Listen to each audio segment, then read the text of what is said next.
Well, hello everyone, and today is Monday, and it starts another segment of this beautiful 1933 five-window Dodge Coupe.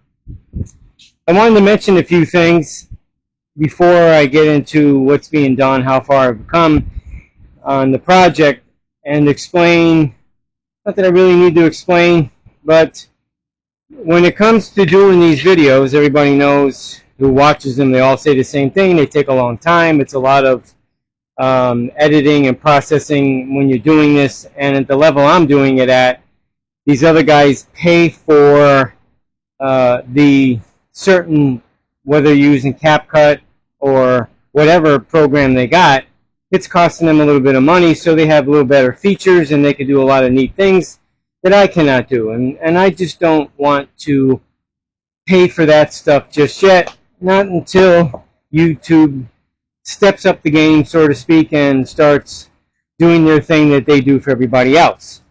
So in that, I want to show off my white t-shirt that a couple's friend of mine, Ken and Lori Wilson, you can see the back of the shirt, and it actually has Power Play Garage. Now, I got this on Saturday. She wanted to know if it fit. She's going to print me out another one, and it's going to be a little bit smaller t-shirt. And I do appreciate that from these folks. And Ken is always trying to help me, always. And that's awesome. The friendship, I'm sure you folks have experienced over a period of time with certain people. You value that, and I want to express that as I am at this point. But he's not the only one that has pursued the help. I have another t-shirt made from another friend, and his name happens to be Ken as well. And he made this t-shirt for me a little while back, and it's got the same thing, Power Play Garage, and I usually wear this to car shows, events, to show it off, and hopefully somebody will read it and maybe subscribe, give me a thumbs up, make a comment. And then we have a third person. And the third person is Kevin. That's right, we got Ken, and Kevin. Kevin does my vinyl stuff for me. And he's done other things in the past, but with Misbehaved, he's sent me the vinyl, the templates, so that I could paint on her car. And also I recently got to where I can apply it to plexiglass and be able to do it the opposite from the way you do it on the door. And he also sent me to where the client wants me to put the advertisement of this page on the back window, so he printed me out small, Power Play Garage. You can just put your phone on it and it'll bring it up.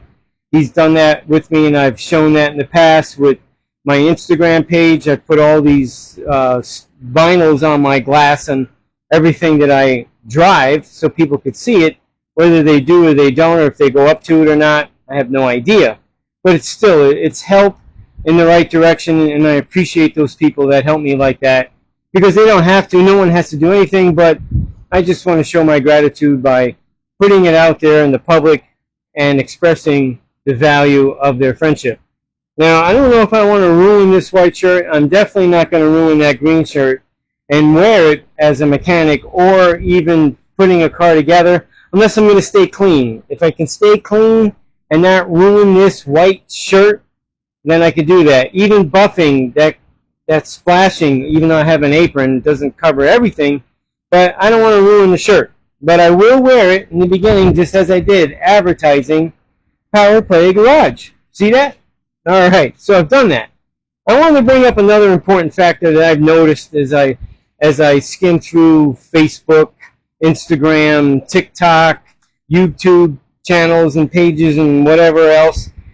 There's this one particular individual I find interesting, to say the least, and the reason why I'm using that word, interesting, to say the least, is because that person feels as though it's best to tear apart the other people that are out there with similar product, to tear it up.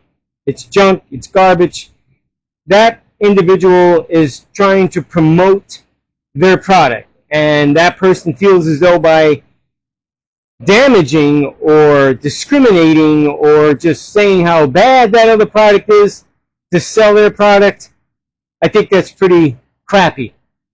Hey, I try to put out knowledgeable stuff. Maybe not everything is knowledgeable as far as whatever, but I find it, I think it's ridiculous. You know, you're all out there doing pretty much the same thing in this group of work, this line of work. Why you got to try to beat each other up just to try to make a sale? If that's the way you want to do it, then thumbs up, make it happen, do your thing. Roger that. But I find it disheartening and just ridiculous. And for that, I would not buy that product from that individual just because they felt it was best to try to destroy the product that's out there. You don't want to use it, you don't use it. You want to use that person's product, use it. Whatever works best for you to accomplish the same goal at the end, that's all that matters. Whatever suits your budget, whatever suits the client's budget, you do the best you can, hopefully. Maybe some will just, you know, fluff and stuff, and here you go. $1 million, please, I'll take it. You know, whatever. Knock your socks off, but I ain't doing that. But I got to say this, one particular thing that individual did that I found, if you researched it yourself, that person would be incorrect. And here it is.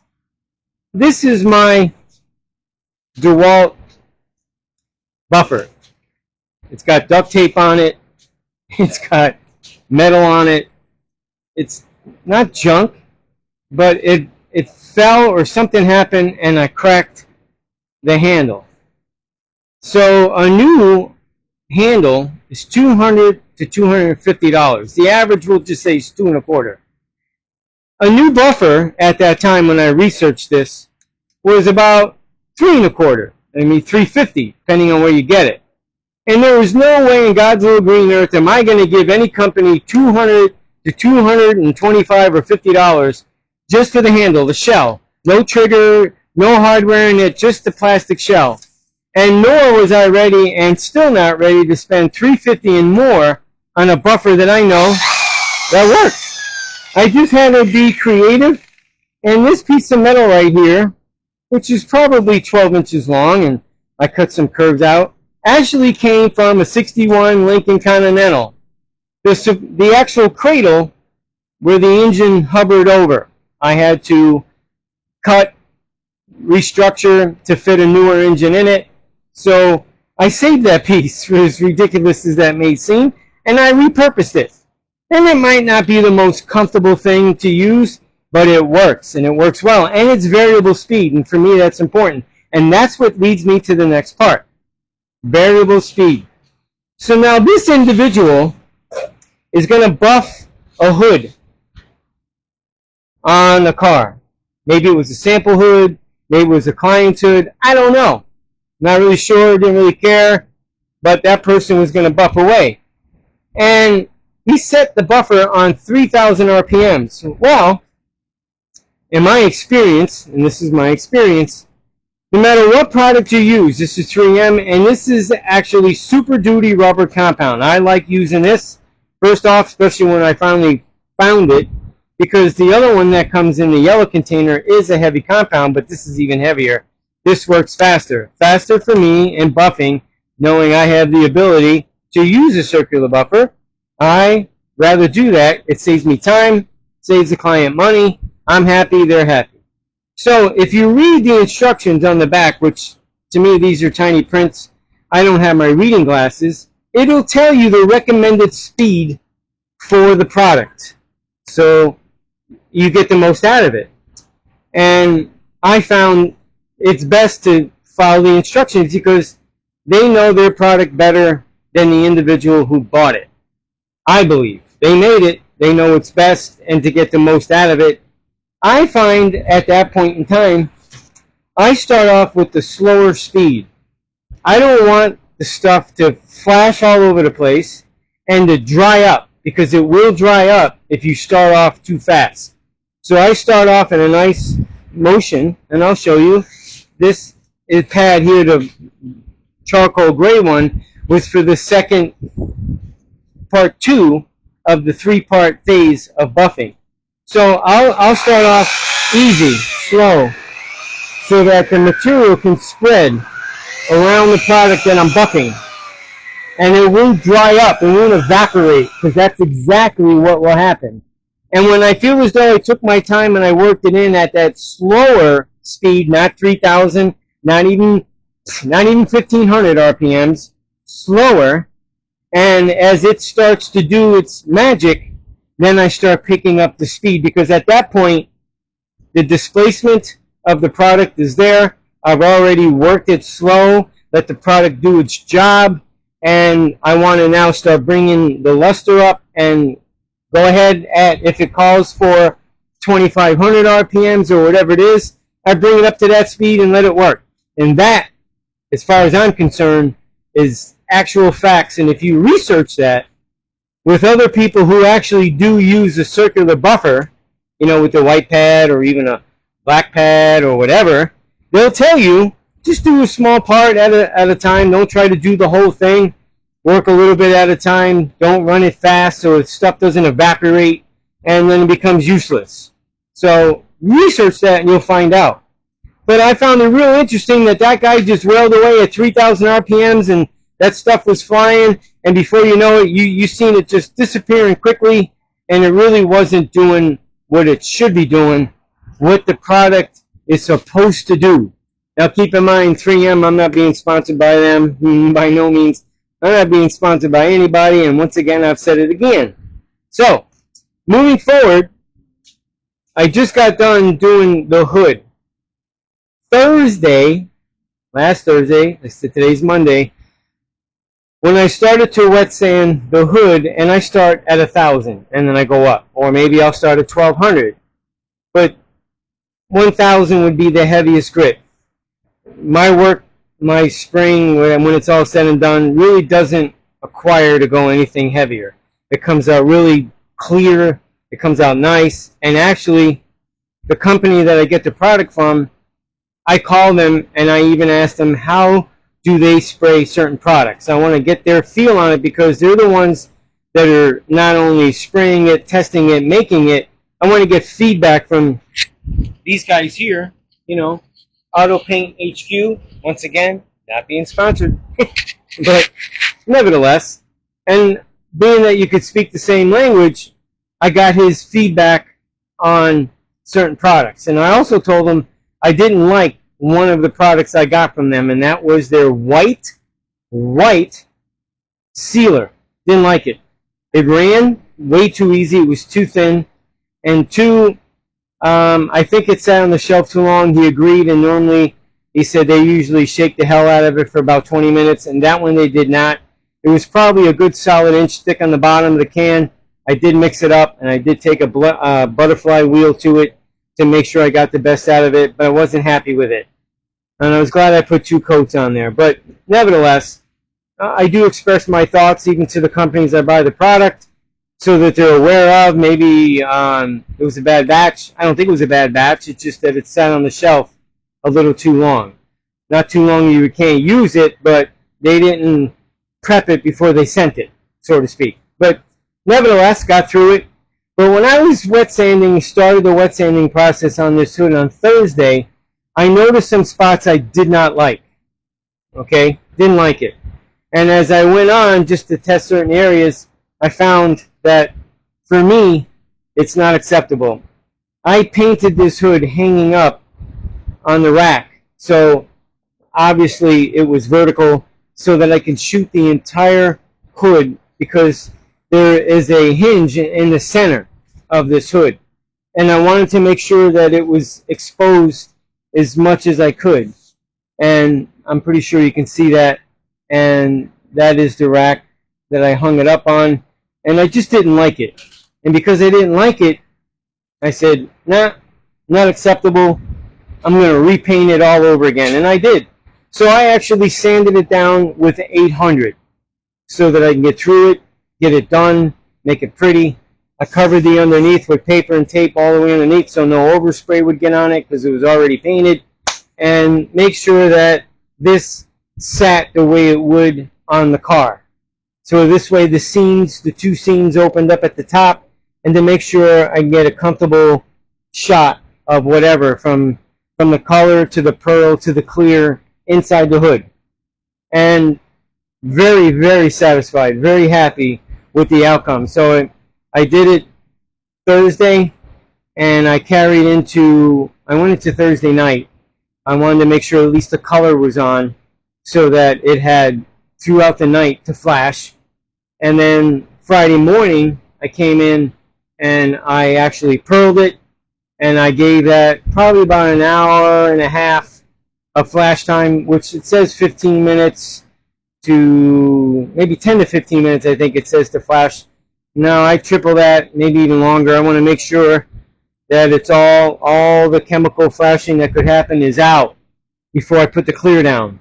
And then I went over the hood clear 4 times. Oh yeah, laid out real nice. And because it's flat, I feel a lot better knowing I could put some on there. I mean, there's a lot of clear in this hood, and I'm glad, because it being out in the sun and the heat from the engine, it needs that little extra protection in my mind. But that's just me. And keep in mind too, all the time it took me to sand it, to color it, to pearl it, to clear it, all on me, not on the client. And I even told the client came on Friday. I said, I had to repaint your hood. I didn't like the way it looked, so I repainted it. And I said, no additional cost to you. I feel that way about anything like that, whether it was the product or whether it was my own doing or whatever, whether it was the gun using, didn't matter. Didn't feel it would be fair to charge the client for that service. So no charge. That's the way I handle a lot of stuff. And I actually put a lot of free time on a lot of vehicles I've done in the past, and I keep track of the free time along with the operating time that I will be paid for. This way, it evens out. If there's any other question, I want to say, well, you know, sir, here it is, these dates, this time, free time. See, it says free time on there. No discrepancy, no. So that's how I do it. Other people, maybe not. I don't care. It's not my business, but this is. So now that this hood is done and the rest of the car is done, I'm going to move out to the building and show you what's next, and it has to do with the frame. So let me gather up whatever I think I need, and this is shut down. Put that right there. I believe this one is open. Yep. And this one is open. This is the other one I use. This is A. And then I think they changed it to 1. But this is a rubbing compound, and that is the Super Duty one. I do that one first, and I do this one second. So I can do both of them on this with this one, but like I said, faster is better for me, time-wise. So we're going to take my shirts, my hat, and I'm going to turn off the air conditioning in here. Really nice to have air conditioning in that big building, but no, can't afford that.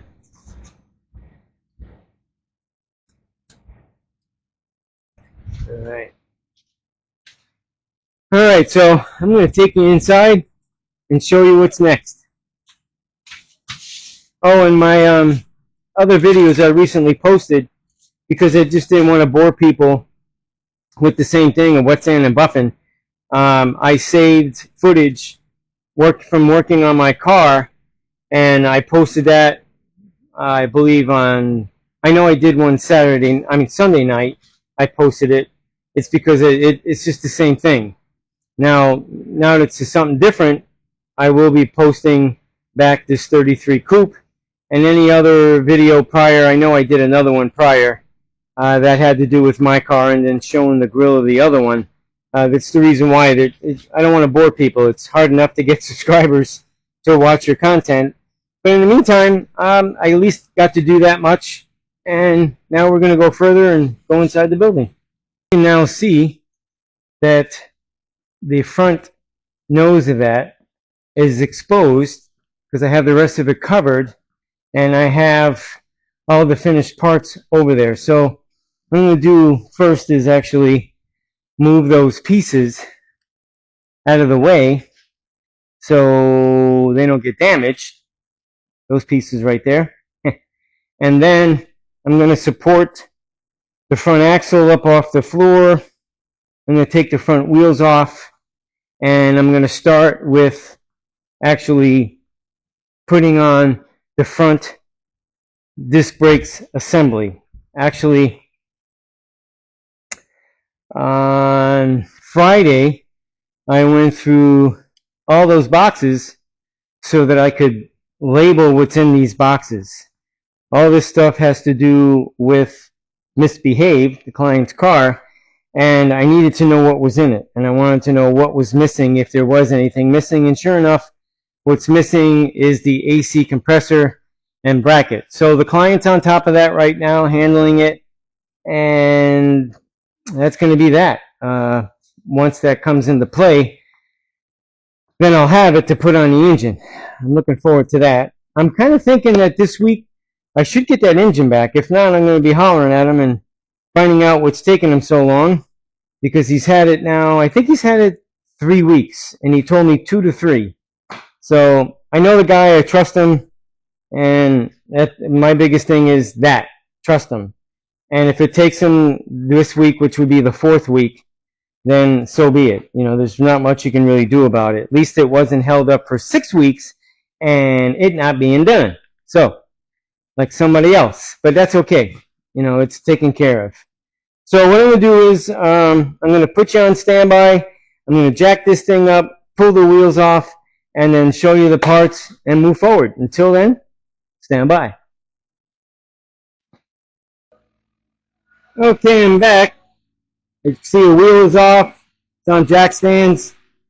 Got some cloth on them in between the brackets. I don't want anything to scratch anything up, even though there's already scuff marks, but don't mean to add anything. But one of the things I mentioned earlier about the vinyl and the stencil, here it is. This is what Kevin has done for me. Well, that's not the only part, a piece or vinyl, whatever, but he's done that in the past. And now this plexiglass is ready for the first part of paint, which will be in black.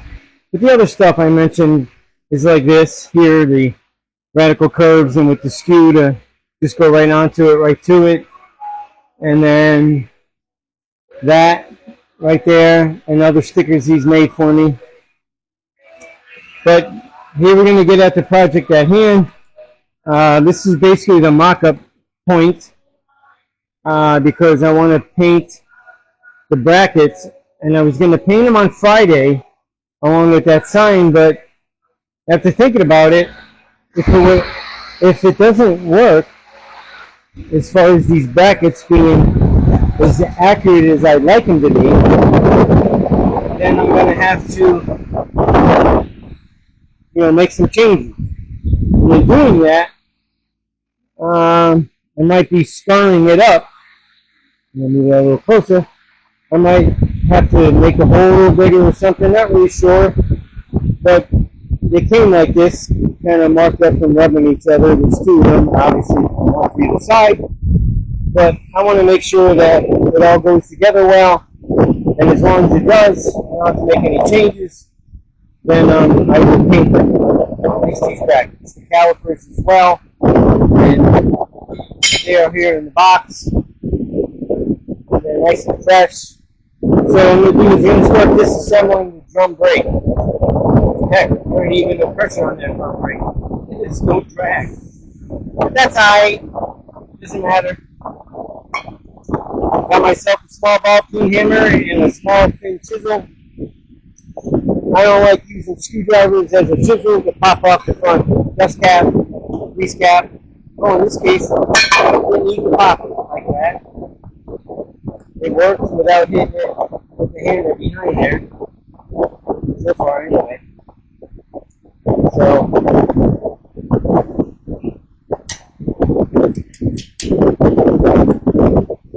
there's that. And then there should be, and I do believe I see, a powder pen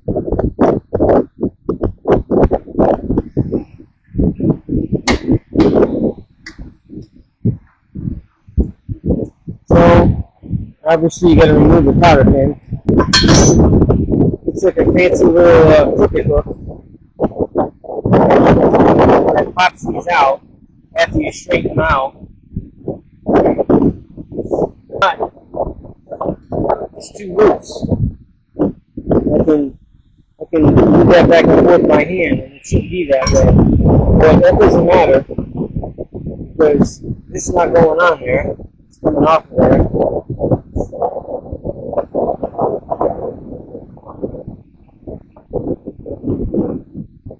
Just kind of give you a little rundown here and give anybody an idea on how this is done. Obviously, you're just going to remove whatever's in the way.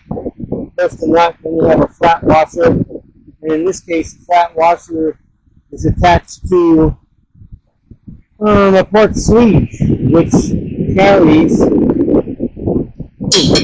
part of the bearing on the inside. It really surprised me if the bearings were going bad, and that based on the fact that it came apart the way it did. Yeah, but these, I guess, are like that. These are weird.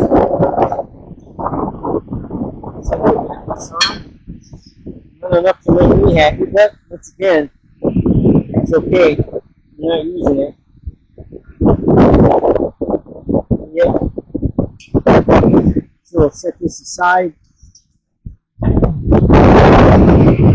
I'll end up moving this removing the whole pin and the brake assembly just by removing the 4 bolts. You shouldn't have to take any of the shoes off, leave it intact. I don't know if we'll be using the same brake line hose. It looks new. It's really nice.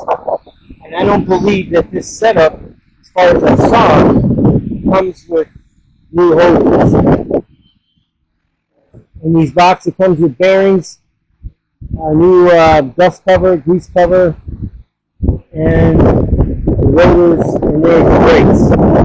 So, with any hope, luck, hopefully, I should be able to use those hoses. If not, well, we'll have to get new ones. So I'm going to get myself a rag. It's installed, it's still together. I'm going to take the brake line off. Alrighty.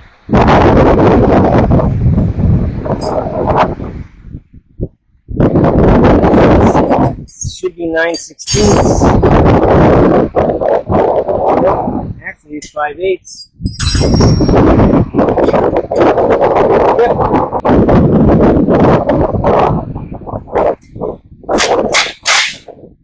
Yep.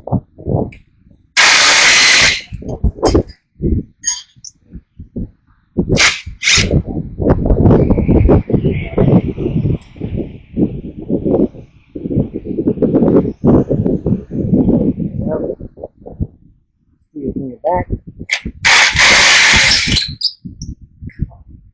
This one from the back. Yep.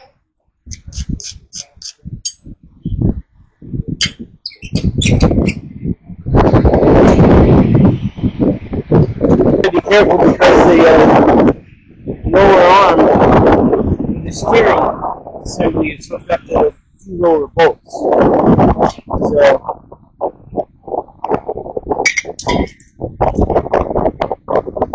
here's the spacer. Came out from the inside.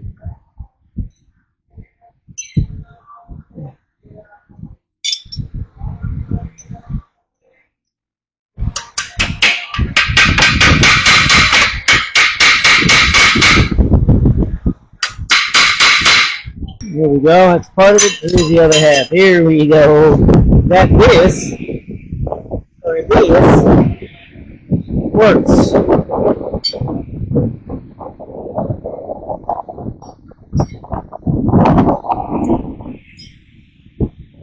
going to need spacers. Let's see here. Because it doesn't come with any instructions. From the looks of it,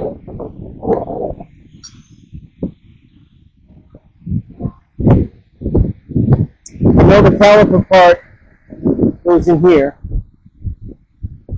this part, and this is supposed to mount to the spindle assembly. And I don't see that happening. So, I gotta do some investigating, do a little homework, and find out if the correct parts were ordered by Daniela. So I'm gonna have to give her a holler and find out how she arrived to this particular setup. So once again, I'm glad I didn't paint them, because that would have been time and material wasted on a product that might not be conducive to this front axle. So let me put you on standby, and once I know something, I'll get back with you.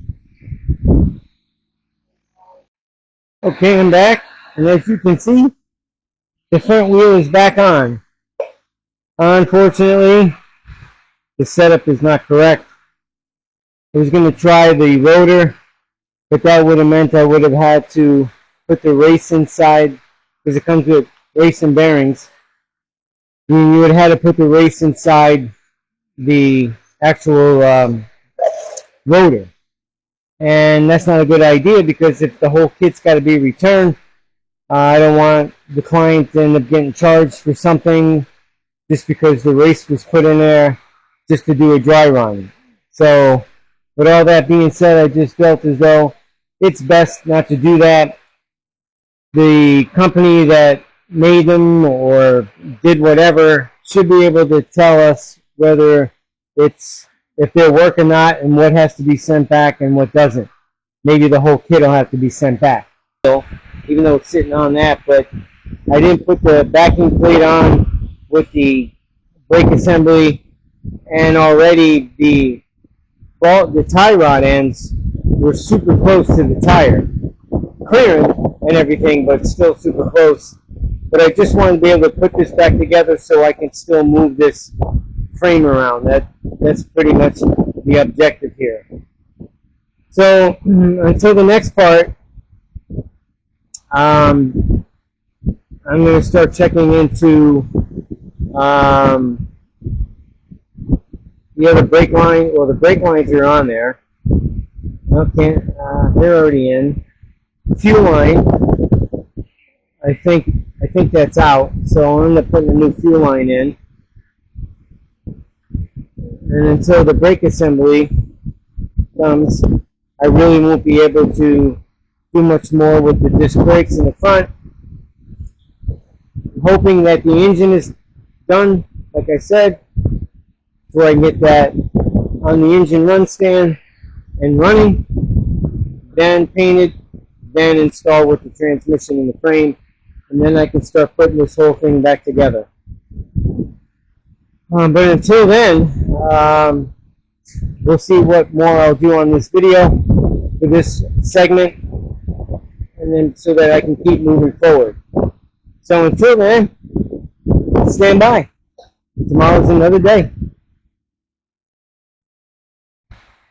I'm back. It is Wednesday, and some executive decision has been made when it comes to changing out the front drum brakes to disc brakes. And I can't say that I blame her, agree with her decision, because certain parts that have been ordered a little while ago have come incorrect, as I've stated on the other day when I was trying to set up and make sure that all the parts were going to fit, and they didn't. We decided we're going to send it back. Keep it, have a nice day, and we're going to leave it with the drum brakes. I believe with the power assist that we're putting in, the hydro boost, that will be just fine. It's not like she's going to take it to the track and race it. She doesn't speed around. She wants to enjoy the car as an everyday driver, and having power brakes will definitely give it a lot more comfort and be able to stop much easier and quicker than it did before without having power brakes. So with that in mind, I got Puss in Boots walking back and forth. she's basically wanting more and more of my attention, as I've noticed this morning. I'm sure she's going to jump up here. Oh no, she's walking away. Here she goes. Yeah, you gotta love that cat. But anyhow, I'm about to take this apart, and before I reassemble the backing plate, it doesn't have a lot of surface rust. There's some pitted. I'm going to try to clean it up some so it looks pretty nice, and I'll definitely have to do it to the other side. I actually took the flex hose off to see if this end would have screwed into the brake caliper. It wouldn't, which that's fine. Doesn't matter. We're not using it anyway. So once I put the backing plate back on there, I will reattach the hose and make an adjustment on the brakes themselves because they really freewheeled. I didn't hear any kind of resistance or feel any resistance, but they got to be right there so that they respond. So I'm going to take this wheel off, and you can tell it doesn't turn because without the backing plate giving it the space it needed, it's hitting up against the tie rod end. And at that point, once all this is back together and cleaned up, I'm going to I'm going to check the power steering box. And it's supposed to be a direct bolt-on. It better be. I know the client's being really patient, but she's also upset about all the parts that have been coming that someone else placed the order on. I didn't have anything to do with it, and I'm glad. But I don't think she wants to handle another disappointment where we got to wait again on parts. Everything's moving not so much according to plans, a little bit of hiccups here and there, and it is a situation where it kind of just delays the project just a little bit. We'll get through it. The assembly of this, I believe, will go rather quickly. I don't see any hiccups, but I'm not going to put the cab on the frame until the engine and transmission is in. But I did set out yesterday. We're changing the top color of, could be vinyl or leather, I'm not really sure exactly what it is, but the client requests that we go from brown to black. So I picked up the paint, and I'm going to take you in the booth and show you what I'm going to be doing besides handling the brakes right now. But being today is Wednesday, and tomorrow morning I'll be posting this video, I want to close it out and showing what's being done. So there's Puss in Boots. She just meowed. She's going to follow me in. Okay, here's Kitty. I know. She meowed. She wanted me to pet her again. But she knows I have to work. Got to get it done, especially if she wants to get fed. There's the hood upside down. I still got to do just a little wet sand. Nothing major. A little cut and buff, so to speak. It's got a real serious shine. And if that light was on, you would see every little tiny bulb or whatever. But here's the color. I don't know if you can really see it. It's a brown, and we're changing it to black. This strip right here is what the black trim gets mounted to. So I'm going to end up cleaning this really well.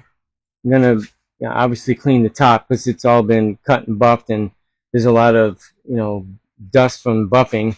And then the whole thing, I will cover it. I'm going to be using what we call rattle can paint. It's made for that. See, here's Puss in Boots. She followed me in through that little opening.